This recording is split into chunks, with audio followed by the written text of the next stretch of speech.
과분한 휴가를 또 허락해 주셔서 하나님의 은혜 가운데 잘 다녀와 감사하고, 또 뉴욕 우리 교회를 담임하여 목회하고 있다는 사실에 대해서도 감사하고, 늘 사랑으로 또 동역해 주신 여러분들 모두에게 진심으로 감사의 말씀을 드립니다.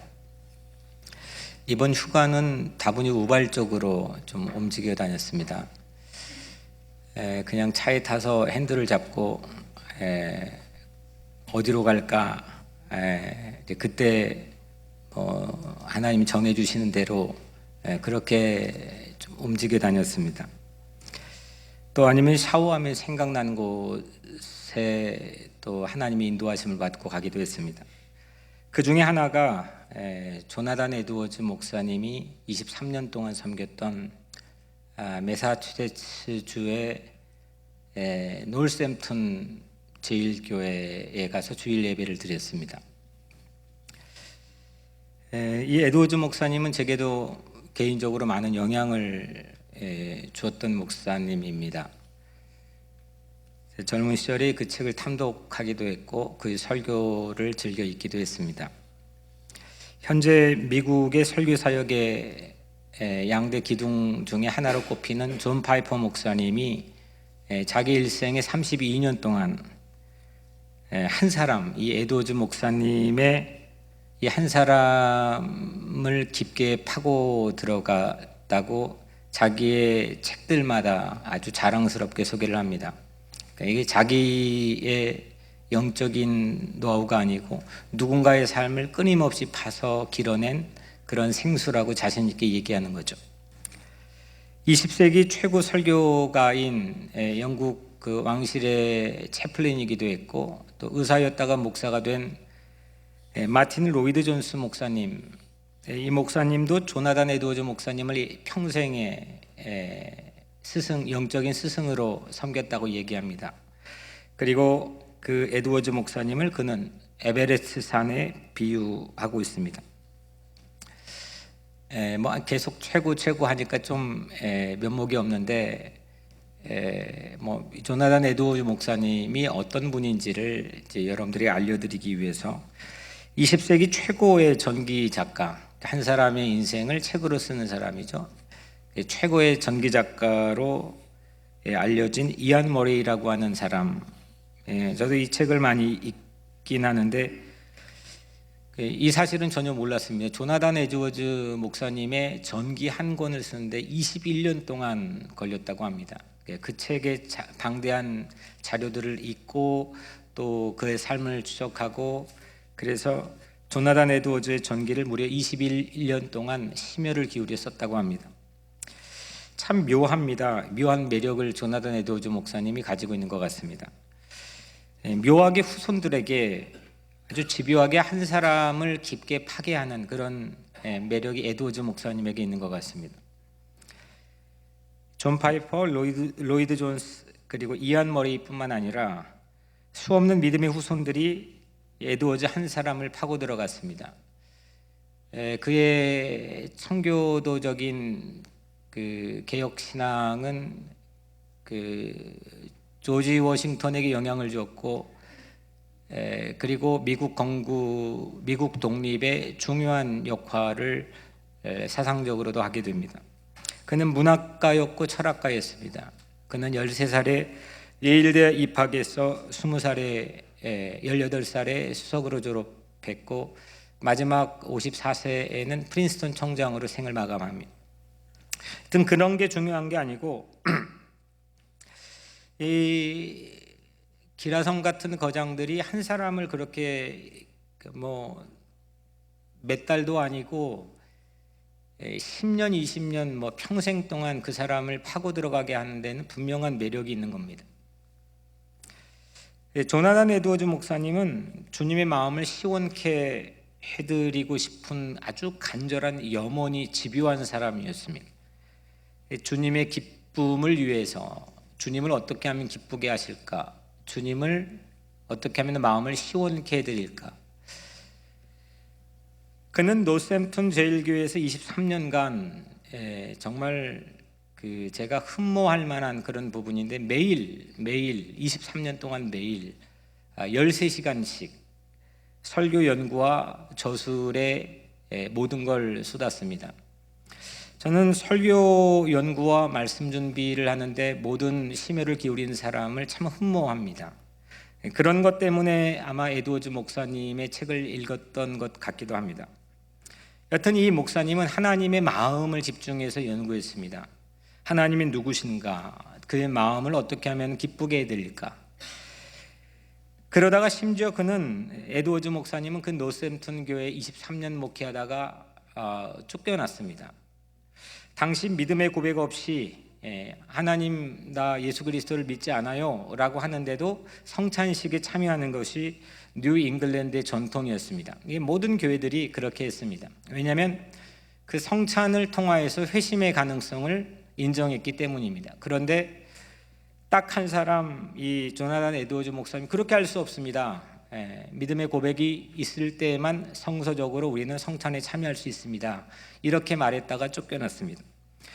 6년 후에 노샘튼 교회 전체가 그에게 찾아와서 용서를 구했습니다. 에드워즈 목사님은 오직 주님의 마음에 집중합니다. 어떻게 하면 주님의 마음의 본질을 만날 수 있을까? 어떻게 하면 주님을 기쁘게 할까?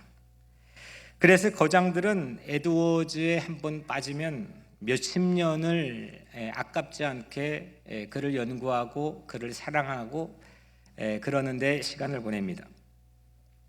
그 노샘턴 교회 안에 가니까 에드워즈의 흉상 부조가 오른쪽에 걸려 있고 또 그가 발딛고 섰던 그 돌을 한 반 원형 되는 크지 않는 돌을 남겨두었습니다. 300년 된 인물입니다. 그 앞에서 아주 간절하게 기도하고 또 교회를 위해서 여러분들 축복하면서 기도했습니다. 우발적으로 방문했던 노샘튼 제일교회인데 사실 다녀와 생각해 보니까 하나님께서 저를 그곳으로 인도하셨다는 생각을 지울 수가 없었습니다. 에드워즈 목사님처럼 제가 더욱 설교 사역, 말씀 사역에 심혈을 기울이고 하나님의 영광을 그 말씀 사역 가운데 나타내고 잃어버린 영혼을 하나님의 그 영광 앞에 무릎 꿇려 하나님의 영광을 만나게 하는 하나님의 계획을 깨달았기 때문입니다. 저는 더욱 그래서 분발해야겠습니다. 그런데 하필 제가 그 노스햄튼 제일교회에서 드린 주일 예배에 목사님이 설교했던 본문이 오늘 우리에게 주어진 본문입니다. 목사님은 물론 전혀 다른 주제로 오늘 본문을 가지고 설교해 주셨습니다. 예배가 마쳐진 후 하나님께서 제게 깨달음을 주셔서 조나단 에드워즈 목사님께서 설교 사역을 했던 그 교회에 선포됐던 그 설교의 본문을 가지고 오늘 하나님께서 우리 모두에게 말씀해 주실 것입니다. 설교 제목이 한번 따라해 볼까요? 주님의 마음을 시원케.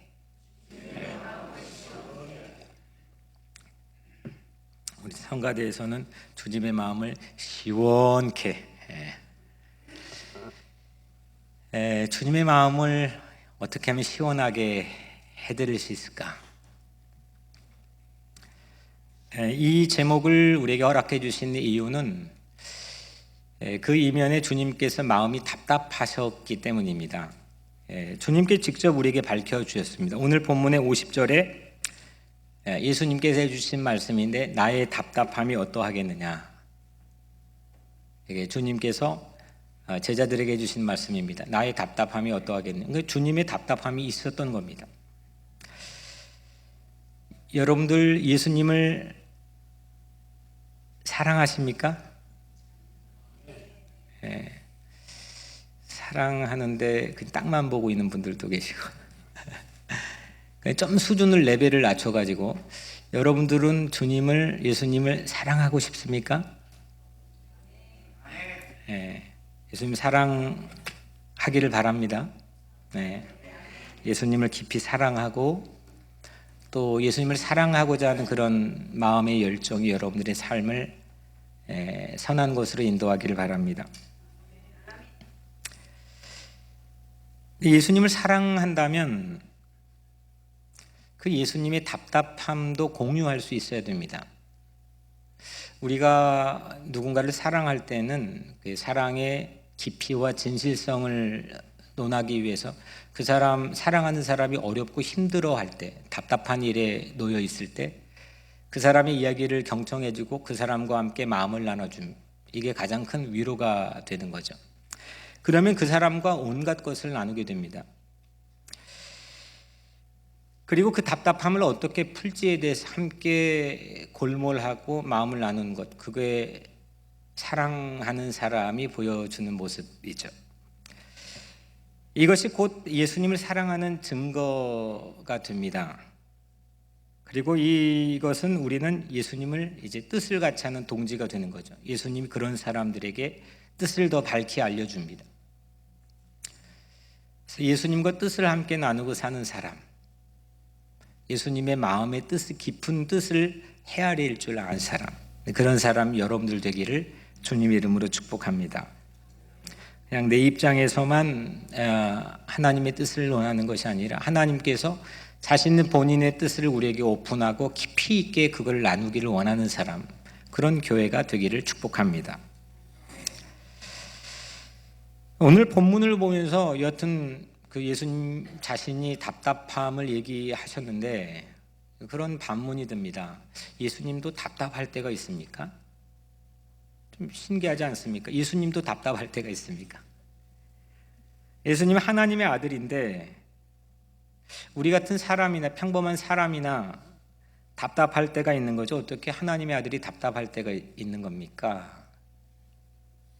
답답한 거의 사전적인 뜻을 찾아보니까 애가 타는 갑갑함입니다. 애간장이 녹는 갑갑함.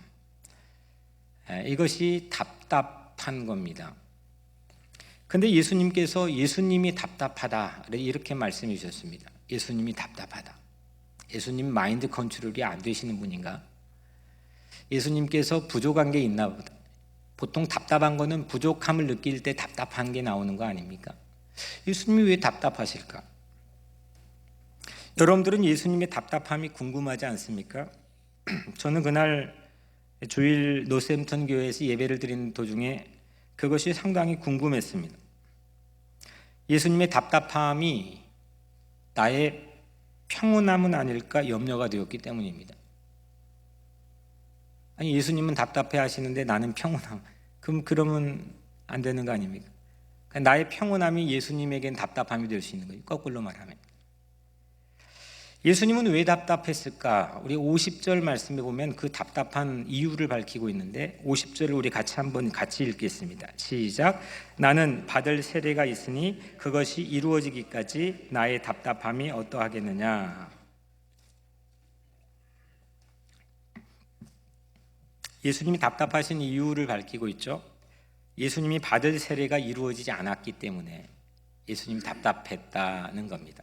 그것이 이루어지기까지 예수님이 답답한데 너희가 이걸 아느냐 이렇게 말씀하신 겁니다.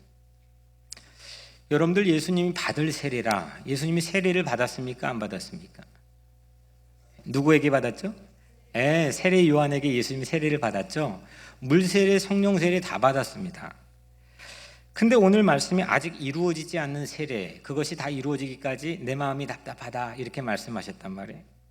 그 세례가 무엇냐 이겁니다. 마가복음 10장 38절에 보면 내가 받는 세례를 너희가 받을 수 있느냐, 제자들에게 단도직입적으로 말씀했습니다. 야, 내가 받는 세례를 너희가 받을 수 있느냐. 어떤 의미일까요? 예수님 이미 세례를 받았거든요. 대충 짐작해 오시죠. 예수님께서 십자가에 죽음을 당하실 예수님의 삶의 전체 운명을 말하는 겁니다. 내가 지금 십자가를 지기 위해 죽으러 가는 이 잔을 너가 받을 수 있느냐, 이런 의미죠. 이건 우선 차제로 밀어놓고 세례를 우선 한번 생각해 본다면 세례 자체가 뭡니까? 세례 자체는 거듭남의 표징으로 우리는 알고 있습니다. 거듭남, 그러니까 죽는 겁니다. 그러니까 죽고 다시 태어나는 걸 거듭나는 거라고 합니다. 그 세례는 죽이는 겁니다. 그리고 다시 살리는 겁니다. 상당히 뭐랄까 과격하다고 할까요? 폭발적인 겁니다. 기독교 안에 주님께서 우리에게 제정해 주신 세례는 옛 사람을 다 죽이고 새로 태어나게 하는 겁니다. 예수님께 십자가 죽음을 통해서 우리가 죽고 전혀 다른 사람으로 태어나게 하는 것, 이것이 아직 이루어지지 않는 세례인 줄로 믿습니다. 아직 이루어지지 않은 세례가 다 이루어지기까지 너희들 내가 얼마나 답답한 줄 아느냐, 이 말씀의 뜻은 예수 그리스도의 십자가의 죽음을 통해서 너의 거듭남이 다 이루어지기까지 내가 얼마나 답답한 줄 아느냐. 유진 피터슨의 메시지 성경을 보면 50절을 이렇게 번역합니다. 나는 모든 것을 바꾸고 모든 것을 제대로 뒤집으려고 왔다. 이 일을 이루기를 내가 얼마나 기다렸던가. 다시 말하면 예수님의 답답함은 우리를 변화시키고 거듭나게 하는 것이 아직 이루어지지 않는 상태에 오는 답답함입니다. 우리는 그냥 예수님 믿고 구원받는 거죠. 하지만 이 일의 동시에 반대편에서 예수님께서는 그 한 사람의 영혼이 정말 거듭나고 구원받는 자리에 가기까지, 그것이 이루어지기까지 얼마나 답답한 줄도 아느냐. 답답함은 간절한 염원이나 열정이 있을 때 나오는 겁니다.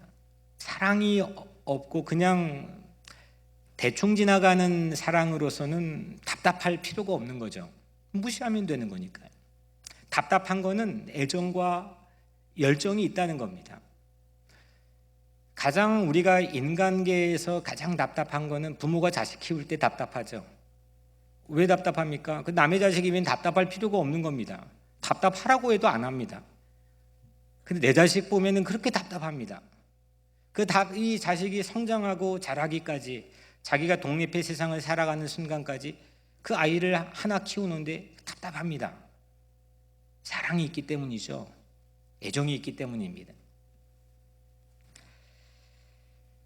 예수님은 우리가 하나님의 자녀로 거듭나는 그것이 다 이루어지는 순간까지 예수님은 답답함을 우리에게 토로했습니다. 예수님이 피리를 불어도 우리가 춤추지 않는 것, 이게 예수님의 답답함입니다. 피리를 불면 춤을 춰야죠. 예수님이 슬피 울어도 누구도 가슴을 치지 않기 때문에 예수님이 답답했습니다. 제가 설교를 해도 아멘이 없으면 답답한 겁니다. 우리는 예수만 믿으면 구원받는 거지만 반대편에서 좀 전에 말씀드린 것처럼 그 프로세스의 과정 안에서 하나님 편에서는 답답한 겁니다. 예수님께서는 바꾸어지지 않는, 변화되지 않는 예루살렘 도시를 감람산 언덕에 바라보시면서 어떻게 했죠? 눈물을 흘리시고 울었습니다. 답답했습니다. 우리는 내 마음이 답답한 것만 생각하고 살죠. 그러기가 쉽습니다. 내가 답답할 때 한 사람이라도 곁에 와서 헤아려 주는 사람이 없을 때 얼마나 힘이 빠집니까? 하나님 답답하고 하나님 퍽퍽할 때 내가 그 곁에 가서 함께 답답해 할 수 있다고 한다면 그거는 우리에게 얼마나 큰 영광이 되겠습니까? 저는 우리 교회가 그런 교회가 되기를 바랍니다. 하나님의 심정을 가지고 하나님 답답할 때, 주님이 답답할 때 나는 평안한 게 아니라, 그 나의 평안함으로 오히려 주님이 답답해 하시는 모습이 아니라 하나님 답답할 때 나도 답답해 할 수 있는 사람, 주님이 울 때 나도 울 수 있는 사람, 주님이 피리를 불 때 난 춤을 출 수 있는 사람, 그런 사람 여러분들 되기를 축복합니다. 예수님의 답답함이 우리에게 있습니까? 예수님의 답답함은 대충이 될 수 없는 사랑에서 비롯됐다고 말씀드렸습니다. 답답한 만큼 간절한 염원이나 열정이 있는 거죠. 답답하지 않으면, 답답할 필요가 없으면 답답하지 않습니다. 예수님의 답답함을 시원케 해드리는 여러분들 되기를 축복합니다. 예수님의 답답함이 어떠한지 헤아릴 수 있는 영적인 예민함이 여러분들에게도 있기를 바랍니다. 예수님의 답답함이 나의 답답함이 되지 못한 것을 회개합시다. 예수님의 답답함이 나의 평안함에 머물러 있던 것 또한 회개하기를 바랍니다. 나만 어떻게 되면 괜찮다라는 그 나의 평안함이 오히려 예수님에겐 깊은 답답함이 될 수도 있는 겁니다. 이렇게 회개하고 깨닫는 회개가 내 안에 예수님의 답답함을 공유하게 해 주실 줄로 믿습니다. 예수님의 답답함이 보이기 시작하면 우리가 할 일이 보일 겁니다. 그 답답함을 해결해 드릴 할 일이 우리에게 보이고 또 할 수 있는 동기부여와 열정이 생길 줄로 믿습니다. 그러면 두 번째로, 우리는 어떻게 예수님의 답답함을 시원케 해드릴 수 있습니까? 이렇게 질문할 수 있겠죠. 예수님의 답답함을 이제 알겠습니다. 그게 뭔지 정체를 알겠습니다. 그 답답함도 나도 공유하고 싶습니다. 나도 답답합니다. 나도 답답함이 생겼습니다. 그런데 그 마음을 어떻게 하면 시원케 할 수 있겠습니까? 49절에 주님께서 우리에게 말씀해 주고 있습니다. 우리 같이 한번 49절을 같이 읽겠습니다. 시작. 내가 불을 땅에 던지러 왔노니 이 불이 이미 붙었으면 내가 무엇을 원하리요? 아멘. 참 우리를 좀 아리송하게 만드는 말씀입니다. 내가 불을 땅에 던지러 왔노니 이 불이 이미 붙었으면 내가 무엇을 원하리요? 예수님이 왜 불을 우리에게 던지러 왔을까? 근데 오늘 이 말씀을 보면 이 불이 이미 붙었으면 내가 무엇을 원하리요? 불이 안 붙었기 때문에 예수님 답답하다는 거죠. 이 불이 붙으면 예수님 마음을 시원케 해드리는 겁니다. 그러니까 우리 안에 불이 붙어야 될 줄로 믿습니다. 예수님께서는 불을 땅에 던지러 오셨습니다. 다른 번역에 보면 불을 지르러 오셨다는 겁니다. 불 지르러 오셨다. 우리 안에 불이 붙는 것, 그게 예수님의 염원이고 소원입니다. 불은, 저 어릴 적 시골에 자라가지고 쥐불놀이 같은 이 방둑에다 불 지르고 다니는 거 뭐 이런 거 거의 일상으로 했거든요. 오늘 말씀을 준비하면 잠깐 생각해 보니까 불은 두 가지 형질이 있습니다. 물론 그 외에도 있겠지만 불은 뭔가를 태워서 형질을 변화시킵니다. 그 형태와 형질을 변화시킵니다. 그냥 모양만 변화시키는 게 아니라 이게 형질 자체를 변화시킵니다. 우리 안에 성령의 불이 붙으면, 성령의 불이 붙을 때 내 과거의 형질이 태워지고 새롭게 변화될 줄로 믿습니다. 그건 우리의 결단과 결심으로 되지 않는 거죠. 불이 붙어야 됩니다. 성령의 불이 붙으면 우리의 삶의 형질이 변화될 줄로 믿습니다. 주님이 말씀해 주셨습니다. 물과 성령으로 거듭나지 않으면 하나님 나라에 갈 수 없다. 결국 그 말을 바꾸어 말하면 물과 성령으로 불이 붙어 다시 태어나는 자가 하나님 자녀에 합당하다는 겁니다. 불이 붙어야 됩니다. 또 불은 두 번째로 이렇게 불을 붙이면요 금세 옆으로 번집니다. 이 불은 번지는 이 캐릭터가 아주 무섭게 있습니다. 예수님이 불을 땅에 던질 때 어딘가에 붙으면 번집니다.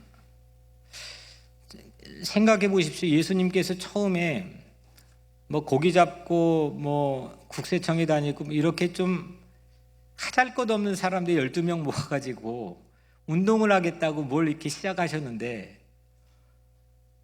아니 그 한 사람 한 사람들의 마음에 불이 붙으니까, 아니 뭐 설명할 수 있습니까 여러분들? 아니 그 사람들이 예루살렘에서 불이 붙으니까 교회가 세워지고, 이거 당시에 뭔 인터넷이 있습니까? 뭐가 있습니까? 그건 불가능한 겁니다. 우리 이성적으로 설명할 수가 없습니다. 그 불이 번지는 걸 보십시오. 불이 번지는 역사들이 사도행전 이후에 우리에게 소개되고 있지 않습니까? 성경 이후에도 오늘까지 나에게까지 이 불이 붙어서 오늘 이 자리에 앉아 있다는 것, 이 기적 같은 일 아닙니까? 저 변방의 구한말 조선 땅에 복음이 들어가지고 그 120년 거쳐가지고 오늘 나 같은 사람에게도 복음의 불이 붙어가지고 이 자리에 앉아 있다는 것, 기적 같은 일 아닙니까? 이 불은 번지는 역사가 있습니다. 성령의 불은요, 별 볼 일 없는 것 같은 한 사람에게 탁 하고 붙으면 그게 반드시 번집니다. 생각할 수 없는 불길로 옆으로 번져지기 시작합니다. 이런 면에서 불은 뭐하고 비슷하냐? 성경에 여러분 뭐하고 비슷한 것 같아요? 누룩하고 비슷합니다. 예수님이 누룩을 비유로 사용하셨는데, 누룩은 어떤 성질 때문에 예수님이 사용하시냐면 번지는 것 때문에 사용했습니다. 퍼지는, 쫙 하고 번지는 거죠. 그런데 오늘 우리가 읽은 12장에서 누룩이 소개가 되는데, 이건 아주 부정적인 의미로 소개가 되고 있습니다. 누가복음 이 우리가 읽은 본문이 포함되어 있는 12장의 맨 1절에 보면 바리새인들의 누룩 곧 외식을 주의하라 했습니다. 바리새인들의 누룩, 외식을 주의하라. 그러니까 바리새인들의 누룩도 번집니다, 여러분들. 이건 무섭게 번집니다. 그런데 그거는 위선의 여파입니다. 이게 성령의 불이 번지게 하는 것과 동시에 맞먹는 그런 화력으로 이 누룩도 번집니다. 그 바리새인들의 외식의 누룩, 외식은 뭡니까? 그렇지 않는 척 프리텐드하는 거죠. 속이는 겁니다. 뱀이 여러분들 아주 악마 같은 모습으로 와 속였습니까? 하나님 말씀하면 성경 말씀을 가지고 속였습니다. 그럴듯하게 속였습니다. 거기에 다 넘어갔습니다. 아담 하와뿐만 아닙니다. 그 이후에 다 넘어갑니다. 이게 위선이라고 하는 것. 왜 예수님께서 그 마음 넓으신 예수님, 모든 걸 품고 모든 것 안아주시고 용서해 주신 예수님께서 마지막 십자가 지기까지 바리새파 사두개파 그 누룩의 위선과는 한 번도 타협해 본 적이 없습니다. 그 위선의 여파 위력, 그거를 오늘 말씀 속에서 우리에게 말하고 있는 거죠. 그런데 예수님의 불은요, 예수님의 성령의 불은 삶을 거듭나게 할 사랑으로 번집니다. 하나님의 사랑으로 번지게 합니다. 그래서 뭐가 만들어지느냐? 전선이 만들어집니다. 전쟁할 때는 중도가 없는 거죠. 중도 있으면 그냥 죽는 겁니다. 전선이 만들어집니다. 이 성령의 불과 누룩의 이 번짐의 역사에는 전선이 만들어집니다. 그래서 예수님의 불은 분할, 오늘 말씀의 번역으로는 분쟁, 영어 성경엔 디비전, 이렇게 소개하고 있습니다. 51절, 53절 말씀을 우리 같이 한번 읽겠습니다. 51절에서 53절입니다. 시작. 내가 세상에 화평을 주려고 온 줄로 아느냐? 내가 너에게 이르노니 아니라 도리어 분쟁하게 하려 함이로라. 이후부터 한 집에 5사람이 있어 분쟁하되 셋이 둘과 둘이 셋과 하리니 아버지와 아들과 아들이 아버지와 어머니가 딸과 딸이 어머니와 시어머니가 며느리와 며느리가 시어머니와 분쟁하리라 하시니라. 아멘. 참 우리에게는 첩첩산중이라고 정말 우리를 혼란스럽게 하는 말씀을 읽었습니다. 아니, 예수님 하면 평화의 왕으로 우리가 알고 있지 않습니까? 근데 예수님이 평화를 주시는 게 아니라, 피스를 주는 게 아니라 분쟁을 주시려고 왔다. 납득이 잘 안 됩니다. 좀 대충 백보 양보해가지고 좀 말씀을 해석해 보려고 하는 시도들이 많이 있지만, 이게 사실 이게 잘 납득이 안 됩니다. 예수님이 평화를 주려고 온 거 아니다. 아니다. 딱 단도직입적으로 말하잖아요. 아니라. 나는 분쟁하게 하기 위해서 왔다. 여러분들 당시 예수님께서 이 말씀을 하실 때 로마 제국이 세계를 제패했던 시대입니다. 로마 제국의 가장 그 제국을 이렇게 퍼지게 만드는, 세상 온 나라에 퍼지게 하는 뭐라고 하나요? 그 캐치프레이즈가 있었는데 그게 팍스입니다. 팍스 로마나. 그 로마의 평화라는 겁니다. 로마의 기술력과 이게 이 군사력을 가지고 길을 내주고 여러분들 내가 이제 가면 평화가 이루어집니다. 이게 이제 로마 제국이 세계를 점령해 나갔던 하나의 중요한 캐치프레이즈 방식입니다. 그거를 팍스라고 얘기합니다. 그런데 이거는 거짓된 위선된 평화라고 성경은 고발하죠. 예수님께서도 말씀했습니다. 다시 말하면 당시 평화는 거짓된 위선된 평화였습니다. 평화로 가장된 옷을 입고 있는 위선이었습니다. 속이는 거였습니다. 거기에 다 넘어갔습니다. 거기에 무력했습니다. 그런데 예수님의 불이 붙으면, 성령의 불이 붙으면 거짓 평화인 위선과 분명한 분할이 생긴다는 겁니다. 양과 염소가 나누어집니다. 성경은 분명한 양과 염소를 나누는 역사를 말씀하고 있습니다. 하나님께 다 사랑이시니까 물론 그렇지만 성경은 국경을 나눴습니다. 천국과 하나님의 나라와 지옥을 나누고 있습니다. 양과 염소를 나누고 있습니다. 그 심판날을 주님께서는 분명하게 약속했고 예고했습니다. 외식의 누룩을 주의하고, 그래서 우리는 외식, 이렇게 속이는 역사가 있는 속이는 영에 우리는 주의해야 됩니다. 주의하라 하지 않았습니까? 그리고 예수님의 불이 붙어야 될 줄로 믿습니다. 성령의 불이 여러분들의 삶 가운데 붙기를 축복합니다. 예수님의 불은 위선의 누룩을 확연하게 구분하게 합니다. 한 집에, 오늘 말씀에 한 집에 5 식구가 있다고 하죠. 5 식구가 있는 한 집에 거기에 며느리도 있고 아들도 있고 또 딸도 있고 아버지도 있고 어머니도 있고 뭐 이제 5 식구의 정체가 이제 드러났습니다. 오늘 말씀에 보면은 그 5 식구의 대립을 예고하죠. 3대2 팽팽합니다. 2대3 팽팽합니다. 부자지간, 모녀지간, 고부지간 3가지의 관계를 분쟁의 예시로 얘기하고 있습니다. 팽팽한 디비전입니다. 이게 참 오해하기 쉽고 난해한 말씀입니다. 왜냐하면 우리가 아는 예수님과 좀 거리가 멀고 어울리지 않기 때문입니다. 예수님 보통 이 말씀을 이렇게 해석하기도 합니다. 예수 믿으면 우리가 세상에 나가서 따돌림 당하기가 쉽잖아요. 군대에 가서 술 안 마시면은 뭐 해요? 군대 갔다 오신 분들, 군대 갔는데 나 크리스찬이라고 술 안 마시면 뭐예요? 빠따 맞죠?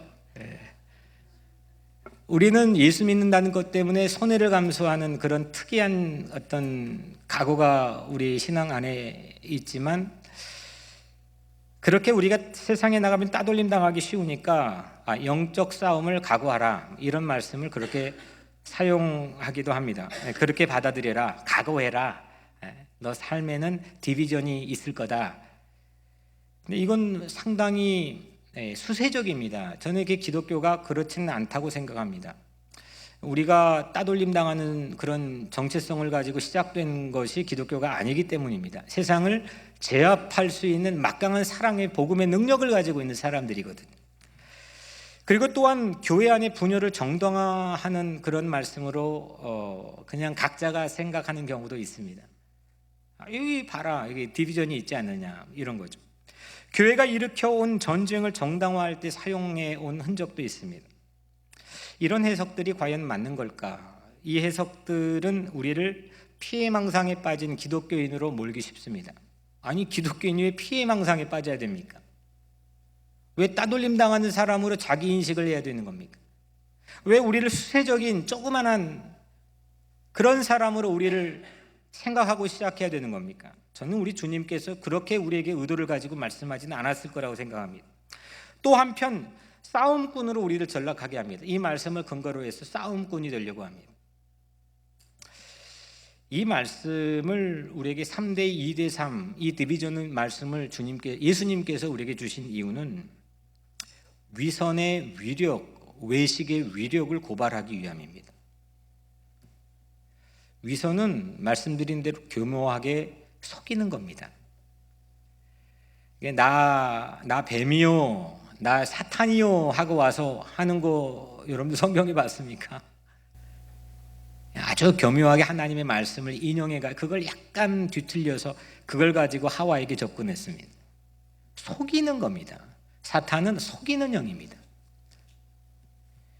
이거는요, 멀리 있는 거는 위선을 떨 필요가 없죠. 그잖아요. 가까이 있으니까 속이는 거 아닙니까? 이 2대3, 3대2의 이 5 식구가 있는 가정, 가까이 있는 사람들입니다. 위선이라고 하는 거는 가까이 있을 때 필요한 거죠. 바리새파 사람들, 당시에 그 사람들이 위선자고 회칠한 무덤이라고 다수의 회중들이 생각이나 했겠습니까? 꿈에도 생각하지 못하는 겁니다. 그들은 존경과 권위의 대상이었습니다. 그런데 예수님은 그들을 위선자라고, 외식하는 자라고 했습니다. 가까이 있을 때 위선이 필요한 겁니다. 부부 사이에, 모녀 사이에, 부자 사이에 3대2가 발생될 때, 2대3이 발생될 때, 그때 위선이 필요합니다. 뱀은 가까이 있었기 때문에 하와를 위선 떨며 속였습니다. 바리새인들은 당시 같은 회당, 같은 교회 다니는 사람들이었습니다. 그렇기 때문에 위선자로 낙인 찍는 것은 꿈에도 상상할 수 없는 일입니다. 누룩의 위선이 이렇게 가까이 섞여 있는 겁니다. 예수님 말씀했듯이 가라지와 알곡이 멀리 떨어져 있었습니까? 여러분들 벼에 섞여 있는 피 뽑아 본 적 있습니까? 저 어린 시절에 할머니가 꼭 그걸 시켰습니다. 그래서 벼 속에 들어가면은 제가 키가 잘 안 보입니다. 피를 뽑는데 저는 선수가 됐습니다. 피가 뭔지를 압니다. 여기에 말하면 가라지가 뭔지를 아는 거죠. 예수님 뭐라고 했습니까? 알곡과 가라지가 같이 있을 때 가라지를 쉽게 뽑아버리라고 했습니까? 아니죠. 왜 그랬습니까? 같이 뽑히니까요. 가까이 있는 겁니다. 위선은, 가짜는 가까이 있는 겁니다. 그 전선을 만들 방법과 재간이 우리에게는 없어요. 다 속아 넘어갑니다. 이건가 저건가 그렇습니다. 이게 인간의 한계입니다. 누구를 막론하고 죄성이 있는 인간의 한계입니다. 군사 지략가도 필요가 없습니다. 그냥 그건 다 넘어갑니다. 이게 인간의 규정입니다. 근데 성령의 불이 붙으면 성별 구별되게 됩니다. 전선이 만들어집니다. 그 위선과 외식의 위력의 영적인 분별이 됩니다. 그래서 성령의 불이 붙어야 될 줄로 믿습니다. 그게 불이 붙지 않으면 주님의 마음이 답답한데 그 불이 붙으면 주님의 마음이 확 하고 시원해집니다. 오늘 여러분들, 저를 보십시오. 오늘 여러분들의 마음속에 성령의 불이 붙기를 주님의 이름으로 축복합니다. 여러분들 그러면 목사님, 성령의 불은 어떻게 붙는 겁니까? 불은 어떻게 붙는 겁니까? 불을 내가 라이터 가지고 키면 붙이는 겁니까? 그건 내가 기도했기 때문에 붙는 건 아닙니다. 그 불은 떨어지는 겁니다. 인화는 내 안에서 일어나는 게 아니거든요. 그건 세상의 불은 내 안에서 일어납니다. 뭘 했기 때문에. 근데 우리가 말하는 예수의 불은 위에서 떨어집니다. 그냥 다 떨어집니다. 근데 내가 불을 붙이면 되는 겁니다. 그거 어떻게 붙이느냐? 사모해야 됩니다. 불이 붙기를 사모해야 됩니다. 내 마음에 주님 불을 붙여주, 마른 장작처럼 보잘것없는 이 인생에 불을 붙여주시길 바랍니다. 여러분들 갈급할 때에 불이 붙습니다. 이 말씀 예수님이 하셨죠. 줄이고 목마른 자는 복이 있나니. 의에 줄이고 목마른 자가 복이 있다 했습니다. 여러분들 의에 굶주려 본 적 있습니까? 의 때문에 난 너무 배고프다. 이거는 사모하는 겁니다. 절박한 겁니다. 만약 그게 치루어지지 않으면 정말 배고파가지고 답답한 겁니다. 허기 때문에 답답한 겁니다. 여러분들 의가 부족해, 의 때문에, 의가 무너진 것 때문에, 여러분들 그 하나님의 의 때문에, 하나님의 영혼들을 구원하는 그 하나님의 의 때문에, 의의 신칭이 때문에, 그 때문에 갈증이 난 적이 있습니까? 그 사모하는 마음이 있은 그 자리에 불이 붙을 줄로 믿습니다. 의에 줄이고 목마른 곳에 불이 붙습니다. 내 안에 불이 타오를 때 주님의 마음이 시원케 될 줄로 믿습니다. 존 파이퍼 목사님은 300년 전에 노샘턴 교회에서 목회하던 조나단 에드워즈 목사님은 이렇게 평했는데, 제 책의 밑줄 그은 부분을 발견해서 잠깐 소개하면, 그러니까 조나단 에드워즈 목사님이 그 파이퍼 목사님 눈에 비칠 때는 이런 겁니다. 거룩한 전합을 올리기 위한 인간 점화기였다. 여러분들 옛날 저는 시골집에 살 때 두꺼비 집이 있었습니다. 천둥 치거나 막 벼락 치면은 두꺼비 집에 뭐가 나가요? 퓨즈가 나갑니다. 그러면 퓨즈를 조그만한 철동아리를 갈아 끼면은 다시 두꺼비 집을 올리면 집안이 밝아집니다. 그러니까 오늘 조나단 에드워즈 목사님은 당시 거룩한 전합을 올리기 위한 인간 점화기였다는 겁니다. 그냥 나 혼자 불 붙고 끝나는 게 아니라 불을 번지고 불질르는 가장 중심적인 두꺼비 집이었다는 겁니다. 저는 우리 교회가 그런 교회 되기를 소망합니다. 노샘턴 제일교회 큰 교회 아니에요. 저는 상당히 관심이 있어 교회 역사를, 지난 2000년 교회사들을 간혹 봅니다. 근데 큰 교회, 대형 교회들이 이렇게 불질러서 이게 세상에 성령의 불을 충만하게 했던 대각성 운동을 일으켰던 교회가 있느냐? 별로 그렇지 않습니다. 제가 본 바에는 별로 없습니다. 다 작은 교회들, 아니면은 어느 정도 되는 교회지만 그 불을 사모하는 교회들, 불이 붙어 있는 사람들이 있는 교회들, 마가의 다락방 교회들, 이런 교회들이 전 세계에 불을 붙였습니다.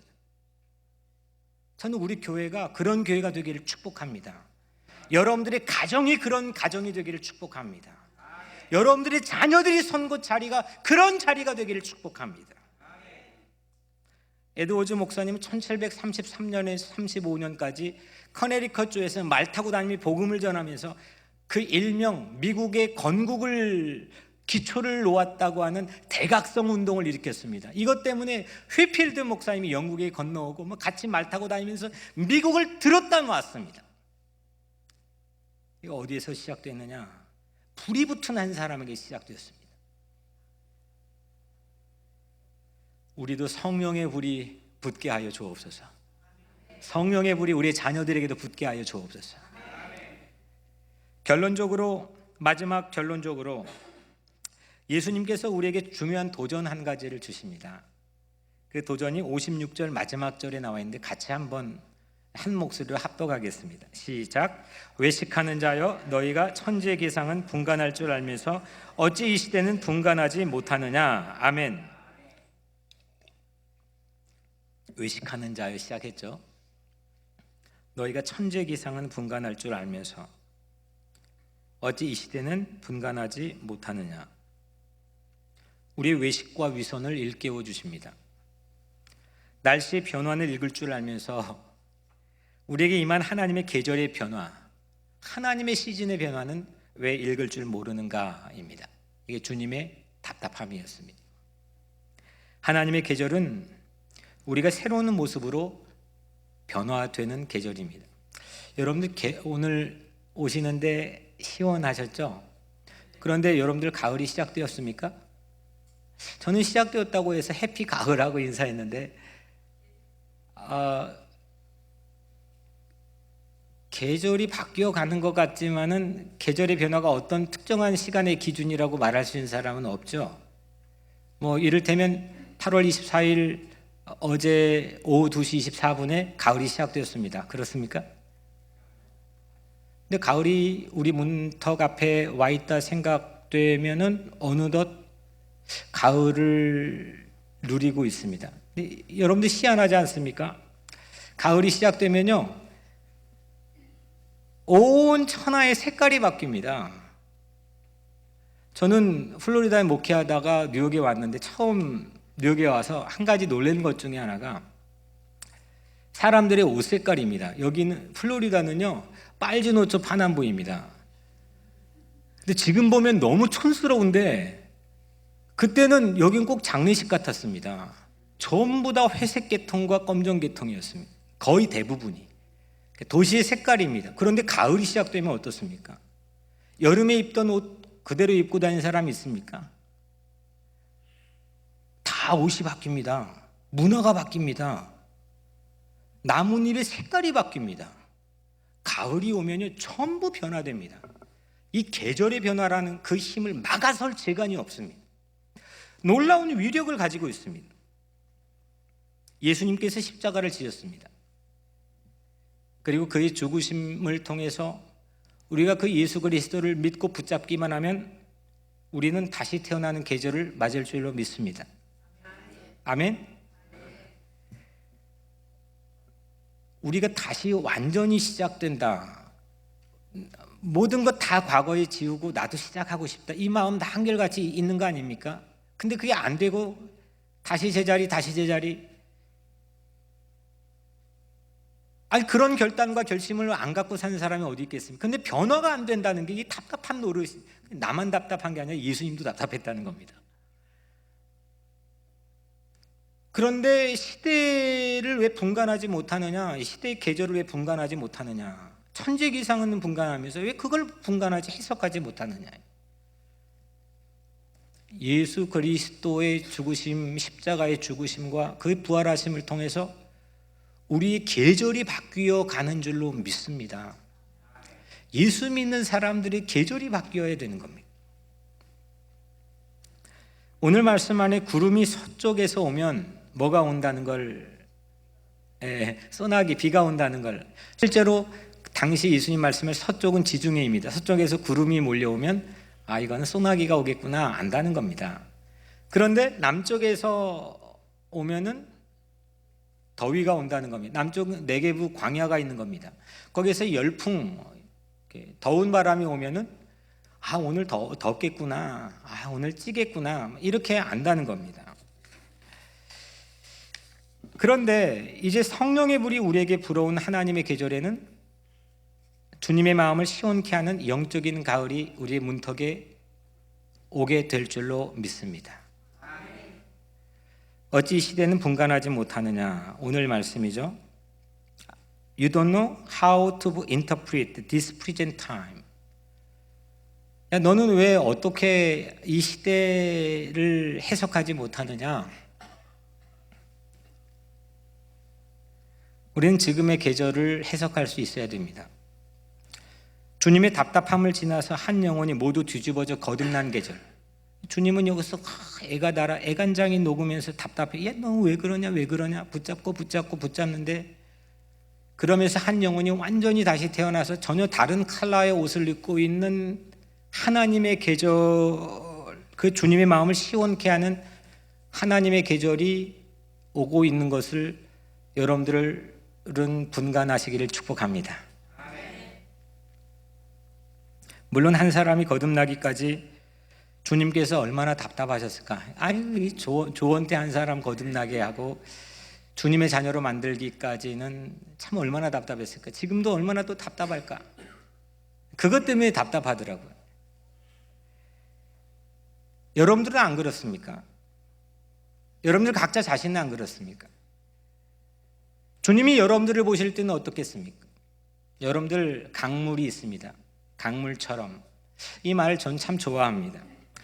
이번 휴가에 가서 강이 흐르는 걸 봤는데 강물은 흐르다가 어디로 튈지를 한 번은 왼쪽으로 부딪혔다가 오른편으로 부딪혔다가 이쪽 저쪽 광벽으로 부딪힙니다. 이때 주님께서는 우리 모습이 강물처럼 같다면 얼마나 답답해 하실까? 좀 잘난 척하면서 우리는 다른 타인 때문에 답답해하고 자식 때문에 답답해하고 그렇지만은 여러분들, 주님이 여러분들 우리를 바라볼 때는 얼마나 답답하실까? 우리도 한 영혼을 바라보며 주님의 답답함, 주님이 얼마나 그 답답해하실까를 생각하면서 우리도 누군가의 영혼을 생각하면서 함께 답답해할 수 있는 그런 거룩한 성스러운 마음을 같이 공유해야 될 줄로 믿습니다. 그런데 여러분들, 그 흐르는 강물은 아무리 좌충우돌할지라도 결국 어디로 향하냐? 바다로 향합니다. 그 강물이 가다가 포기하지 않습니다. 강물이 멈추는 법이 없습니다. 제가 하나님께 참 감사하는 은혜는 제가 뭐 짧은 인생이지만 어린 시절을 살아오면서 강물처럼 살아오게 하시는 게 참 감사합니다. 좌충우돌할 때도 있지만 포기하는 법이 없습니다. 주님께서 인도하시기 때문에 영원한 계절을 맞이하는 바다를 향하고 있다는 것을 알고 있기 때문입니다. 여러분들 포기하지 마십시오. 주님께 답답하시더라도 여러분들을 거듭난 장성한 분량, 믿음의 분량이 이를 때까지 여러분들을 인도하실 줄로 믿습니다.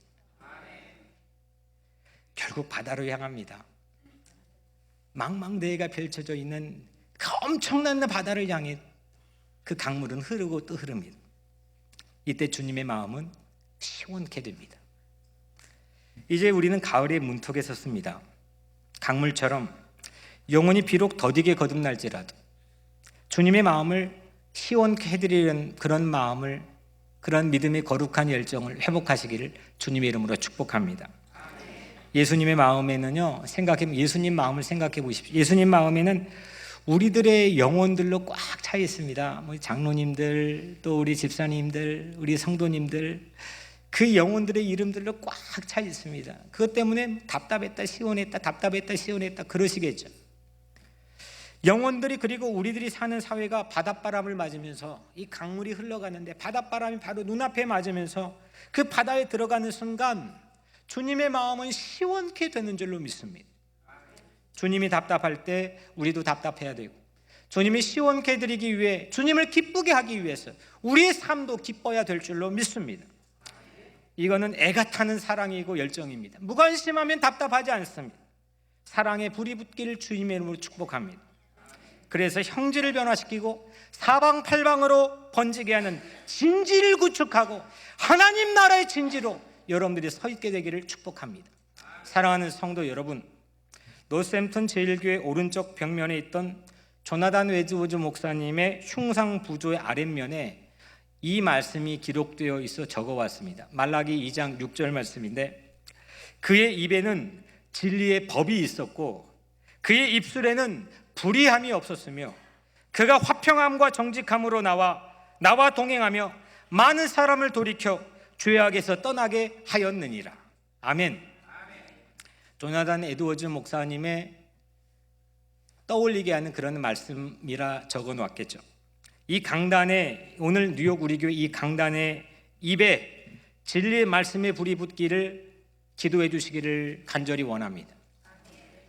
많은 사람을 돌이켜 죄악에 떠나게 하는 하나님의 계절을 꿈꾸는 이 강단이 될 수 있도록 여러분들 기도해 주기를 축복합니다. 그리고 주님의 마음을 시원케 하는 우리의 공동체, 우리 가정과 자녀들, 우리의 삶이 될 수 있도록 오늘 우리 각자의 말씀이 우리 마음에 새로운 불이 붙어지기를 주님의 이름으로 간절히 축복합니다. 기도하겠습니다. 은혜로우신 아버지 하나님, 감사합니다. 우리 마음이 답답한 것만 생각하고 살았습니다. 우리 마음이 답답한 것을 두려워했습니다. 우리 답답한 마음이 있을 때 외로워하기도 했습니다. 하나님, 이젠 주님의 마음을 시원케 하고 기쁘게 하기 위해서 우리가 그 마음을 주목할 수 있도록 우리에게 은혜를 허락하여 주옵소서. 우리 마음에 성령의 불을 붙여 주시옵소서. 성령의 불이 붙는 마음을 가지고 이 세상에 나가 복음이 번지게 되는 놀라운 역사가 우리 삶을 통하여 일어나게 하여 주시옵소서. 이 교회가 하나님 두꺼비집 같은 영적인 보고가 되게 하여 주옵소서. 불을 올리는 인간 점화기들이 되게 도와주시고 하나님의 불이 우리 모두에게 붙게 하여 주시옵소서. 예수 그리스도의 이름으로 간절히 기도드리옵나이다. 아멘.